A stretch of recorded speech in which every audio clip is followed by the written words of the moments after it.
नमस्कार दोस्तों, एक बार फिर स्वागत करते हैं आपके अपने यूट्यूब चैनल ज्ञान संगम पर। दोस्तों, आज का हमारा टॉपिक है दिल्ली सल्तनत से पूछे गए प्रश्न। दोस्तों, आजकल हमारी सीरीज में दिल्ली सल्तनत हो रहा है, जिसमें से गुलाम वंश आपका खत्म हो गया है और कल तक आपका जो है तुगलक वंश का नया वीडियो आ जाएगा। अगर आपने नहीं देखा तो आप देख लीजिए। मध्यकालीन भारत हम आपको पूरा करवाएंगे। दिल्ली सल्तनत पे कुल दोस्तों 5 वंशों ने शासन किया था। उन्हीं वंशों के 5 वंशों के बारे में हम आपको करवाएँगे, ठीक है? जिसमें से गुलाम वंश आपका खत्म हो चुका है। अगर आपने नहीं देखा, तो आप हमारी प्लेलिस्ट में जाके ये वीडियो डिस्क्रिप्शन में जाके आप देख सकते हैं, चैनल पे विज़िट कर सकते हैं। तो आज का हमारा टॉपिक है दिल्ली सल्तनत से पूछे गए प्रश्न। दोस्तों बने रहिएगा, ये जितने भी प्रश्न हैं रेलवे, एसएससी ये सब आदि द्वारा पूछे गए प्रश्न हैं। आप यहाँ देख भी सकते हैं। उदाहरण के तौर पर मैं आपके लिए लिखा है मैंने कि आप लोग समझ जाएँ। आरआरबी, एनटीपीसी 30 दिसंबर 2020 को सिर्फ फर्स्ट में जो परीक्षा हुई थी, ये प्रश्न पूछा गया था, ठीक है? फिर वहीं 2016 में भी यही प्रश्न क्या हुआ था, रिपीट हुआ था। तो जो प्रश्न है, ये पूछे गए प्रश्न हैं, रेलवे द्वारा पूछे गए प्रश्न हैं, तो आप लोग बने रहिएगा। आप चाहे जिसकी तैयारी कर रहे हो, रेलवे, एसएससी, ये सारे प्रश्न पूछे गए प्रश्न हैं, तो आप बने रहिएगा हमारे साथ। आप टेलीग्राम ग्रुप से भी जुड़ सकते हैं, ठीक है? डिस्क्रिप्शन पे आपको व्हाट्सएप नंबर मिलेगा, वहाँ से मैसेज करके आप पीडीएफ भी प्राप्त कर सकते हैं। तो सबसे पहला हमारा क्वेश्चन है, दास वंश की स्थापना किसने की? तो इसका सही उत्तर होगा option number A, Qutubuddin Aibak ने जो है दास वंश की स्थापना की थी। तो ऑप्शन नंबर ए इसका एकदम सही उत्तर हो जाएगा, ठीक है? ऑप्शन नंबर ए एकदम इसका सही उत्तर हो जाएगा। देखिए, अब थोड़ा विस्तार से हम पढ़ते हैं। आपने अगर नहीं पढ़ा तो आपका थोड़ी बहुत हम यहाँ कवर करवा देंगे, ठीक है? हमारी कोशिश रहेगी कि हम विस्तार से आपको पढ़ाएँगे, तो आपको थोड़ी बहुत समझ में आ जाएगा। अगर और विस्तार से पढ़ना हो तो आप हमारा जो है वीडियो देख लीजिए गुलाम वंश वाला। देखिए, दिल्ली सल्तनत के अंतर्गत 1206 से 1526 तक का इतिहास का अध्ययन किया जाता है। इन 320 वर्षों के इतिहास में 5 वंशों ने शासन किया। देखिए, 1206 से 1526, 1526 यानी कि पानीपत के प्रथम युद्ध तक, जब तक जो है बाबर नहीं आ जाता। 1526 में बाबर आता है, इब्राहिम लोदी को हराता है, वहीं से दिल्ली सल्तनत का खात्मा हो जाता है। ठीक है? अब देखिए, दिल्ली सल्तनत के राजवंश, दिल्ली सल्तनत में कुल 5 राजवंश थे। तो सबसे पहला कौन है? गुलाम वंश। तो 1206 से 1290 तक गुलाम वंश ने शासन किया। फिर आता है खिलजी वंश, 1290 से 1320 तक जो है दोस्तों खिलजी वंश ने जो है वो किया, राज्य किया। फिर आता है तुगलक वंश, 1320 से 1414 तक जो है तुगलक वंश ने शासन किया। फिर आता है सैयद वंश, सैयद वंश 1414 से 1551 तक जो है सैयद वंश की स्थापना किया। फिर आता है लोधी वंश, 1451 से 1526 तक लोधी वंश ने जो है शासन किया। लोधी वंश, अंतिम शासक कौन था? इब्राहिम लोधी, जिसको बाबर ने हराया था। देखिए, हमारा दूसरा क्वेश्चन है, इनमें से किसके द्वारा दिल्ली सल्तनत में एकता प्रणाली को संस्थागत रूप से लागू किया गया था? तो किसके द्वारा एकता प्रणाली को संस्थागत रूप से लागू किया गया था? तो उसको लागू किया था इल्तुतमिश के द्वारा। ऑप्शन नंबर एकदम इसका सही उत्तर होगा। ये पूछा गया प्रश्न है, आरआरबी एनटीपीसी 8 अप्रैल 2021 में जो एग्जाम हुआ था उसके में पूछा गया प्रश्न है। ये सारे प्रश्न जो है पूछे गए प्रश्न है, ठीक है? देखिए, अब इल्तुतमिश का शासनकाल, तो 1211 से 1236 तक जो है इल्तुतमिश का शासनकाल रहा। फिर 3640, 1236 से 1240 तक फिर रज़िया सुल्तान आ गई थी, ठीक है? आप लोग इसको याद रखिएगा। रज़िया सुल्तान इल्तुतमिश की बेटी थी। अब इसमें निम्न में से किसकी मृत्यु चौगान के दौरान हो गई थी? ये चौगान खेल है, पोलो जिसे कहते हैं, उसको खेल-खेलते समय उसकी मृत्यु हो गई थी। कहा जाता है कि कुतुबुद्दीन ऐबक जो है चौगान का खेल खेल रहे थे, उसी समय घोड़े से नीचे गिर गया और तथा घोड़े ने उसके ऊपर पैर रख दिया, निकल गया, तो वहीं से उसकी मृत्यु हो गई। उन घोड़े से दबकर उसकी मृत्यु हो गई। तो ऑप्शन नंबर ए एकदम इसका सही उत्तर होगा, Qutubuddin Aibak. Option number A इसका एकदम सही उत्तर हो जाएगा। अब देखिए विस्तार से पढ़िए, ठीक है? देखिए आप यहाँ पे इसको पढ़िए आप। 1210 ईस्वी में लाहौर में चौगान का खेल खेलते समय घोड़े से गिर जाने के कारण कुतुबुद्दीन ऐबक की मृत्यु हो गई थी। ऐबक की मृत्यु के बाद इसके पुत्र राम शाह को लाहौर की गद्दी पर बैठाया गया, जो कि एक अयोग्य शासक था। इसने केवल 8 महीनों तक शासन किया। 1211 में इल्तुतमिश ने इसे हटाकर खुद गद्दी पर बैठ गया। देखिए, जब ऐबक खत्म हुआ, ठीक है, तो इसका एक पुत्र था आराम शाह, उसको गद्दी पर बैठाया गया, लेकिन अयोग्य शासक था, वो शासन करने के योग्य नहीं था। फिर 8 महीनों तक उसने केवल शासन किया, फिर 1211 में इल्तुतमिश ने इसे हटाया और खुद गद्दी पर बैठ गया। ठीक है? अब किसने जो है दोस्तों नवरोज नामक फारसी त्योहार की शुरुआत की थी? तो किसने की थी? तो ये बलबन ने की थी, आपको पता होगा। ऑप्शन नंबर बी एकदम इसका सही उत्तर होगा। गियासुद्दीन बलबन ने किया था। ऑप्शन नंबर बी एकदम इसका सही उत्तर हो जाएगा। अब देखिए बलबन के बारे में पढ़ लेते हैं दोस्तों थोड़ा-सा।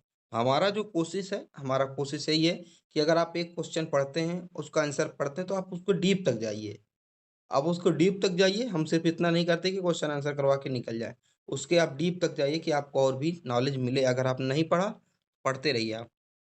बलवन ईरान का रहने वाला था तथा इसने अपने दरबार का गठन भी ईरानी परंपरा के अनुसार किया था। बलवन ने ईरानी त्योहार नवरोज को शुरू किया। ठीक है, नवरोज की शुरुआत की बलवन ने किया था। बलवन द्वारा सजदा तथा पैबोस की प्रथा चलाई गई। देखिए सजदा तथा पैबोस ये है क्या? सजदा तथा पैबोस, ठीक है। सजदा मतलब होता है, चलिए मैं अभी आपको आगे बताऊँगा, आगे क्वेश्चन मिलेगा, ठीक है। बलवन ने लव एवं रक्त की नीति अपनाई, ये भी आपके लिए इम्पोर्टेंट है, आप एक स्टार मार्क कर लीजिए। लव एवं रक्त की नीति किसके द्वारा अपनाई गई? बलवन के द्वारा। बलवन ने चालीसा दल को समाप्त कर दिया। अब दोस्तों ये क्या है चालीसा दल? चूँकि मैंने सब पूरा विस्तार में बता चुका हूँ, लेकिन फिर मैं आपको बताता हूँ। देखिए, जो इल्तुतमिश था, कुतुबुद्दीन ऐबक के बाद कौन बनता है? इल्तुतमिश बनता है, ठीक है? जो इल्तुतमिश था उसने 40 सरदारों का एक 40 लोगों का एक समूह बना रखा था। कमेटी बना रखी थी 40 लोगों की जो उसको बताते थे कि क्या करना है, क्या नहीं करना, उससे सलाह माँगता था, ठीक है? वो इल्तुतमिश ने चालीसा दल का क्या गठन किया था। जब बलवान आता है तो उसी चालीसा यानी 40 लोगों को क्या कर देता है, गठन को तोड़ देता है, उसको समाप्त कर देता है। इसी की बात की गई है, ठीक है? निम्नलिखित में से दिल्ली सल्तनत का सही क्रम क्या है? देखिए बताइए दिल्ली सल्तनत का सही क्रम क्या है? तो सबसे पहले देखिए गुलाम वंश था, देखिए गुलाम वंश 2 में है गुलाम वंश, ठीक है? तो ये तुगलक वंश, ये नहीं होगा, 3 में गुलाम वंश है। फिर आता है खिलजी वंश, फिर आता है खिलजी, तो ऑप्शन नंबर बी एकदम इसका सही होगा, ठीक है? गुलाम वंश, खिलजी वंश, तुगलक वंश, लोधी वंश, ये सही क्रम है, ठीक है? अगले क्वेश्चन की ओर हम बढ़ते हैं। ये भी आरआरबी एनटीपीसी स्टेज फर्स्ट 26 अप्रैल 2016 में पूछा गया प्रश्न है, जो मैंने आपको भी ये करवाया है। के बीच की अवधि को दिल्ली सल्तनत के रूप में माना जाता है, यानी कि कहाँ से कहाँ की अवधि है जो दिल्ली सल्तनत के रूप में माना जाता है, जो 5 वंशों ने शासन किया था। तो मैंने आपको बताया था 1206 से 1526 तक की जो अवधि है वो दिल्ली सल्तनत की अवधि माना जाता है, ठीक है? रज़िया सुल्तान की बेटी थी। रज़िया सुल्तान की बेटी कौन थी? तो ऑप्शन नंबर डी इल्तुतमिश जो रज़िया सुल्तान की बेटी थी। ऑप्शन नंबर डी एकदम इसका एकदम सही उत्तर हो जाएगा, ठीक है? अगला है खिलजी वंश का प्रथम शासक कौन था? तो खिलजी वंश का प्रथम शासक था जलालुद्दीन फिरोज खिलजी इसका प्रथम शासक था। तो ऑप्शन नंबर एकदम इसका सही उत्तर हो जाएगा। अब देखो थोड़ा-सा हम कोशिश करेंगे विस्तार से पढ़ें। चूँकि मैं आपको खिलजी वंश करवाऊँगा, लेकिन थोड़ा-सा हम शॉर्ट में भी पढ़ लेते हैं, ठीक है? देखिए दिल्ली सल्तनत में खिलजियों का शासनकाल सबसे कम समय तक था। खिलजी तुर्कों की 64 नस्लों में से एक थे, लेकिन ये निम्न वर्ग के तुर्क थे। खिलजी वंश की स्थापना 13 जून 1290 को जलालुद्दीन फिरोज खिलजी ने गुलाम वंश के आखिरी शासक क्यूमर्स की हत्या करके की थी। देखिए, सबसे पहले कौन था गुलाम वंश? मैंने आपको बताया, देखिए, आपको मैं फिर बताता हूँ। सबसे पहले कौन था? गुलाम वंश। गुलाम वंश, ठीक है? गुलाम वंश था। तो 1290 में जलालुद्दीन फिरोज खिलजी क्या करता है कि एक शासक रहता है गुलाम वंश का क्यूरस, क्यूरस कहते हैं, उसकी हत्या करके खिलजी वंश की स्थापना कर देता है और ये सबसे कम तक रहा था, ठीक है? खिलजी वंश सबसे कम समय तक शासन किया, ठीक है? आपको समझ में आ गया होगा। अगला है, एक प्रसिद्ध यात्री इब्न बतूता का मूल निवासी था। कहाँ का मूल निवासी था? ये मोरक्को का मूल निवासी था। ऑप्शन नंबर एकदम इसका सही उत्तर हो जाएगा दोस्तों। चलिए बढ़ते हैं। दिल्ली सल्तनत काल सबसे बड़ा विस्तार किसके शासनकाल में देखा गया? तो इसका सही उत्तर होगा मोहम्मद बिन तुगलक। ऑप्शन नंबर एकदम इसका सही उत्तर हो जाएगा, ठीक है? अगला प्रश्न है, किस सम्राट ने अपनी राजधानी दिल्ली से दौलताबाद स्थानांतरित की थी? तो मोहम्मद बिन तुगलक ने ही अपनी राजधानी दिल्ली से दौलताबाद स्थानांतरित किया था। ऑप्शन नंबर सी एकदम इसका सही उत्तर होगा। पूछे गए प्रश्न है और ये पूछे जाएंगे, ठीक है? रिपीट होते हैं ऐसे प्रश्न। आगरा शहर को किसने बसाया था? तो ये सिकंदर लोदी ने बनाया बसाया था। जो आगरा शहर जो उत्तर प्रदेश में है दोस्तों, आगरा, उसको सिकंदर लोदी ने बसाया था, ठीक है? अब देखिए थोड़ा-सा लोधी वंश के बारे में पढ़ लेते हैं, जो 1451 से 1526 तक था। थोड़ा-सा लोधी वंश के बारे में देख लेते हैं, ठीक है? देखिए, लोधी वंश की स्थापना बहलोल लोधी ने किया था। बहलोल लोधी के बाद सिकंदर लोधी शासक बना। भूमि मापन के लिए गज-ए-सिकंदरी नामक प्रमाणिक पैमाना सिकंदर लोधी ने प्रचलित किए। आपने अभी सुन रहे होंगे ना गज-ए-सिकंदरी, अकबरी या गजे सिकंदरी। तो अकबरी जो है अकबर ने किया था, और सिकंदरी गजे सिकंदरी जो भूमि मापन के लिए एक पैमाना है, वो लोदी ने, किसने, सिकंदर लोदी ने प्रचलित कर किया था। ठीक है। 1504 में उसने आगरा शहर बसाया तथा 1506 में राजधानी दिल्ली से आगरा ले गया। ये आपके लिए सारे इम्पोर्टेंट हैं, याद रखिएगा आप लोग। लोधी वंश का संस्थापक कौन था? बताइए आप लोग, लोधी वंश का संस्थापक कौन था? तो ऑप्शन नंबर सी एकदम सही उत्तर हो जाएगा। बहलोल लोधी, मैं आपको बताया था लोधी वंश का संस्थापक था। ऑप्शन नंबर सी सही उत्तर हो जाएगा। ठीक है। और लोधी वंश का अंतिम शासक कौन था? तो आपको पता है, इब्राहिम लोधी, जो बाबर के हाथों हार गया था।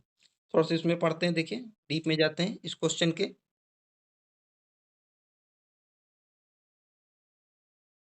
लोधी दिल्ली सल्तनत का आखिरी वंश लोधी वंश था, जिसकी स्थापना बहलोल लोधी ने की थी। इस वंश का शासनकाल 1451 से 1556 तक 26 तक रहा। पानीपत के प्रथम युद्ध, जो कि 1526 में हुआ था, में बाबर के हाथों लोधी वंश के अंतिम शासक इब्राहिम लोधी की हार के साथ दिल्ली सल्तनत का पतन हो गया। ठीक है। तो अंतिम, अगर दिल्ली सल्तनत का अंतिम वंश कौन था, राजवंश कौन था, तो लोधी वंश था। और अंतिम शासक कौन था लोधी वंश का? वो था इब्राहिम लोधी था। ये भी आपको याद रखना है। जब 1526 में बाबर हरा देता है इब्राहिम लोधी को, तो फिर मुगल काल की स्थापना हो जाती है। तो 1526 से सन 1857 तक मुगल काल भारत में रहता है। मेन जो 1707 तक रहता है, धीरे धीरे पतन हो जाता है, लेकिन जो अंतिम शासक 1707 तक बहादुर शाह जफर द्वितीय भी 1857 तक रहता है। ठीक है, याद रखिएगा। इब्राहिम लोधी 1526 में पानीपत की पहली लड़ाई में द्वारा मारा गया था। किसके द्वारा मारा गया था? बाबर के द्वारा मारा गया था। ये आप सभी को पता भी होगा, नहीं पता तो आप लोगों ने, बाबर के द्वारा मारा गया था। ठीक। इनमें से किसने अजमेर में 2.5 दिन का झोपड़ा निर्मित करवाया था? तो एवक ने निर्मित करवाया था। ऑप्शन नंबर बी एकदम इसका सही उत्तर हो जाएगा। ठीक है।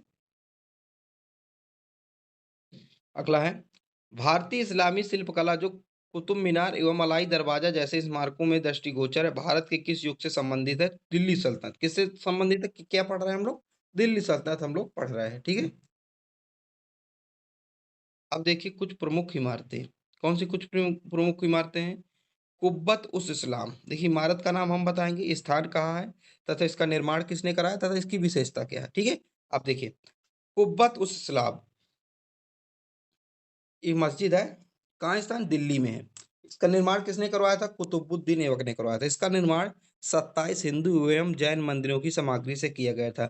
यानी कि 27 हिंदू मंदिर को तथा जैन मंदिरों को तोड़ के इसके मलबे से निर्माण किया गया था कुब्बत उस इस्लाम मस्जिद को। आप लोग याद रखिएगा। अगला है हमारा 2.5 दिन का झोपड़ा। 2.5 दिन का झोपड़ा कहाँ है? अजमेर में है। इसका निर्माण किसने करवाया था?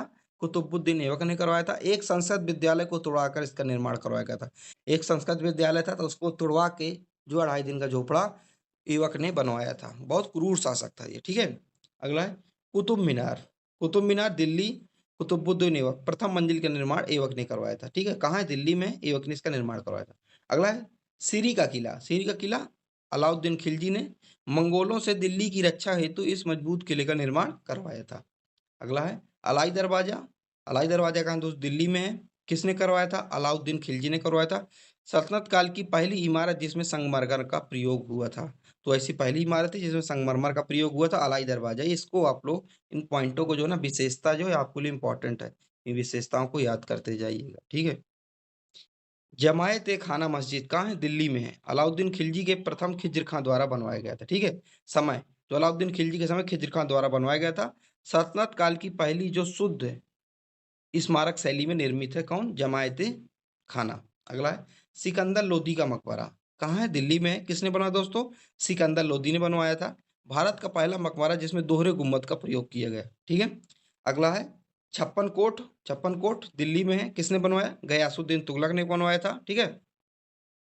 यह गयासुद्दीन तुगलक का महल था, ये सुनहरी ईंटों से बनवाए गए थे। तो ये कुछ इंपॉर्टेंट जो थी इमारतें थी तथा इसकी विशेषताएं, इसको आप लोग याद रखिएगा।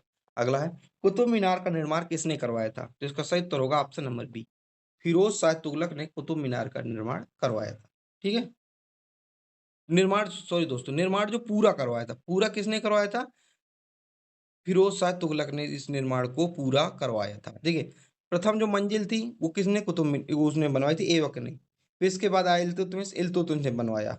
ठीक है? इसके बाद क्या होती है उसमें क्षतिग्रस्त हो जाता है।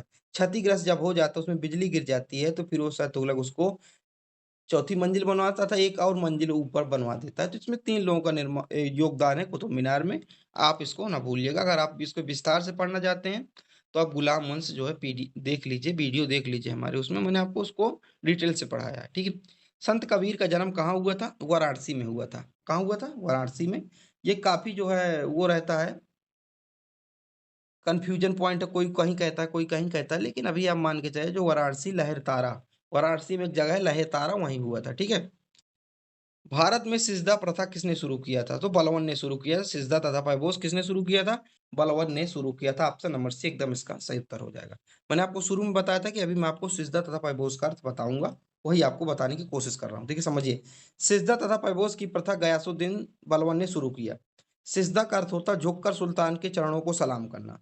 मतलब सिजदा का अर्थ होता है कि झुककर जो सुल्तान है उसके चरणों को सलाम करना, तथा पैबोस का अर्थ होता है सुल्तान के पैरों को चूमना। इन अमानवीय प्रथाओं को मुगल शासक अकबर ने समाप्त कर दिया। देखिए, जो बलवन था, वो कहता था कि मैं ईश्वर की एक कॉपी हूँ, ठीक है? ईश्वर का एक प्रतिनिधि प्रतिनिधि हूँ, या ईश्वर ने मुझे कॉपी बना के भेजा है। तो तुम लोग क्या करो, मुझे सलाम कर तथा मेरे पैरों को चूमो। तो लोगों ने कहा कि ऐसा हम सिर्फ़ ईश्वर के सामने कर सकते हैं, अल्लाह के सामने कर सकते हैं, तुम्हें क्यों करें? तो उसने बताया कि ईश्वर की एक मैं कॉपी हूँ और मुझे आप लोग करना पड़ेगा। तो ऐसा है, इन जो प्रथा थी उसको अकबर ने समाप्त कर दिया था। आज की वीडियो का हमारा लास्ट क्वेश्चन है, दिल्ली सल्तनत की पहली महिला स शासिका रज़िया सुल्तान किस राजवंश से संबंधित थी? तो दास वंश या गुलाम वंश से संबंधित हो। ऑप्शन नंबर डी एकदम इसका सही उत्तर हो जाएगा। आप लोगों को वीडियो कैसी लगी आप लोग दोस्तों ज़रूर बताइएगा। अगर आपको पीडीएफ चाहिए हो तो टेलीग्राम पे आपको मिल सकता है पीडीएफ, आप वहाँ जुड़ जाइएगा, या फिर आपको टेलीग्राम पे अगर अगर आपको नहीं जुड़ना, आपको डायरेक्ट पीडीएफ प्राप्त करना है, तो डिस्क्रिप्शन पे आपको व्हाट्सएप नंबर मिलेगा, वहाँ पे मैसेज करके भी आप पीडीएफ प्राप्त कर सकते हैं। जैसा भी आपको उचित लगे आप करिएगा। एक आप ये नोट्स बना लीजिएगा, स्क्रीनशॉट ले लीजिएगा, ठीक है?